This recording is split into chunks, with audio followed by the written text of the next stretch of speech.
One of the biggest misunderstandings about growth is the idea that everything in your business should multiply. But that's not actually true. Some things should scale, your systems, your processes, your team, but other things should stay completely fixed. Your standards, your values, the level of quality people expect when they work with you. When businesses start growing, this is usually where the first cracks appear. You start saying yes to opportunities that don't really fit. You take on clients that are outside your lane. You make small compromises because the momentum feels exciting. And individually, those decisions don't seem like a big deal. But over time, they slowly dilute the thing that made your business strong in the first place. Growth isn't about doing more of everything. It's about becoming more intentional about what you actually scale. In the early stages of building something, hustle covers a lot of gaps. You answer every message, you solve every problem. You jump in wherever something needs fixing. And honestly, that's part of the process. But if your business only works because you're constantly holding everything together, then you don't really have a company. You have a system that depends entirely on you. And the bigger it gets, the heavier that becomes.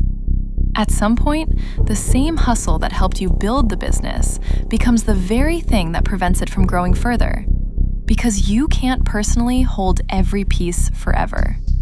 A mistake I see a lot of people make is waiting until they're completely overwhelmed to start creating structure. They wait until they're buried in work before they build processes. But when you're already drowning in activity, you're not really designing systems, you're just reacting. Real scaling happens when the structure is built before the chaos arrives. Clear onboarding processes, repeatable workflows, templates for communication, systems that allow the same problem to be solved the same way every time. If people on your team are asking the same questions again and again, that's usually a sign that the system isn't clear yet. And systems aren't bureaucracy, they're freedom. They're the thing that allows a business to keep moving, even when you're not involved in every detail. Another place where businesses quietly break during growth is hiring. It's easy to get excited about bringing in people who produce results, but numbers alone aren't enough. One person who doesn't align with the culture of your business can change the entire environment around them. They influence conversations, they influence standards, they influence the energy of the team. Skills can be taught surprisingly quickly, but attitude and alignment rarely change. So every person you bring into your business should strengthen the foundation, not crack it. There's also a moment in every growing business where your role needs to shift. At the beginning, your job is doing the work. But eventually, your real contribution becomes creating the environment where great work can happen. And that shift is uncomfortable for a lot of people. Because letting go of decisions can feel like losing control.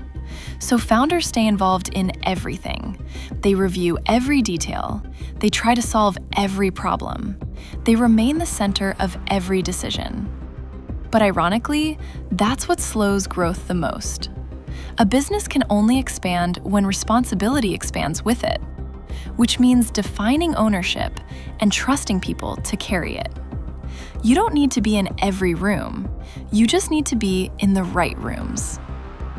Something else people underestimate when their business grows is the amount of noise that comes with it.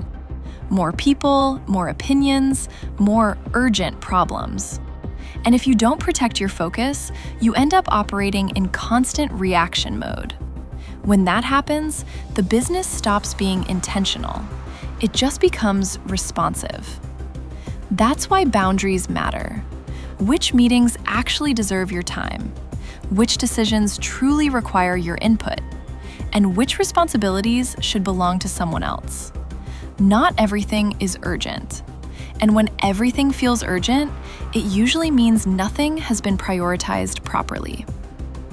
One of the most important things to remember about growth is that bigger doesn't automatically mean better. More clients don't always mean a healthier business. More team members don't always mean stronger performance. If growth comes with constant firefighting, burnout, and compromised standards, that isn't real progress. That's just chaos at a larger scale. The real goal isn't simply to get bigger. It's to build something that feels aligned with who you are, runs smoothly, and produces great results without consuming your entire life. When growth is done well, it doesn't feel like you're barely holding things together. It feels like everything is finally starting to click. And that's the kind of business that actually lasts.